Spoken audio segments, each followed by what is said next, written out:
اور وہاں سے سیاست کر سکتے ہیں، تو وہ جو پاکستان کی معیشت کی ریڑھ کی ہڈی ہے ان کے اوپر پابندی ہے کہ جی وہ ووٹ ڈالیں گے تو پتہ نہیں قیامت آ جائے گی۔ سہ کے تکلیفیں سہ کے وہاں پہ دیار غیر میں بدترین حالات کو دیکھتے ہوئے فیس کر کے، اور ایک جملہ اور میں آپ کو بتاؤں کہ میں نے جتنے شفیق صاحب آپ نے بھی دیکھا ہوگا کہ جتنے وہ لوگ محب وطن ہوتے ہیں، جتنے وہ وطن سے محبت کرتے ہیں، جتنے وہ ٹچی ہوتے ہیں پاکستان سے، ہم لوگ شاید اتنے نہیں ہوتے۔ مخالفت اس لیے کی جا رہی ہے کہ صرف قومی اسمبلی کے 20 حلقوں کے اندر یہ جو اوورسیز پاکستانیوں کا ووٹ ہے یہ فیصلہ کن ووٹ ہے،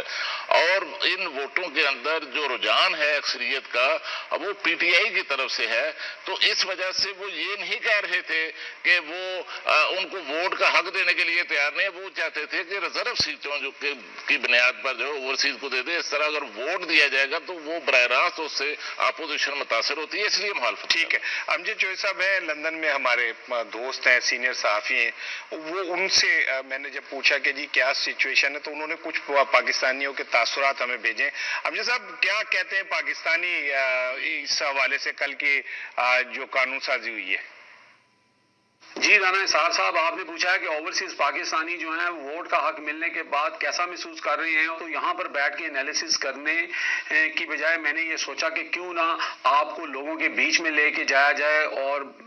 ان کے جو احساسات اور سینٹیمنٹس ہیں وہ آپ کو اور آپ کی آڈینس کو سنائے جائیں۔ دیکھیں، ایک تو جو اوورسیز ووٹنگ رائٹ کا آپ نے کہا ہے، اس پہ تو خان صاحب ڈے 1 سے کام کر رہے ہیں اور الحمدللہ یہ قوم کے لیے ایک کامیابی ہے۔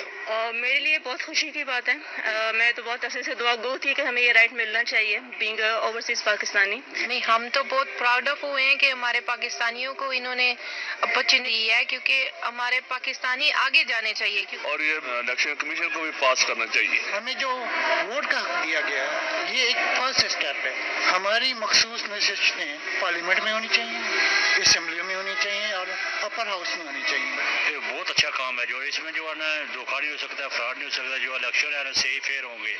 اور جو عمران خان نے جو کام کر رہا ہے بہت اچھا کام کر رہا ہے۔ پاکستانی تو خوش ہیں، ان کو تو ایک سنی گئی، ان کو تو ایک جسے کہتے ہیں ریکگنائزیشن مل گئی۔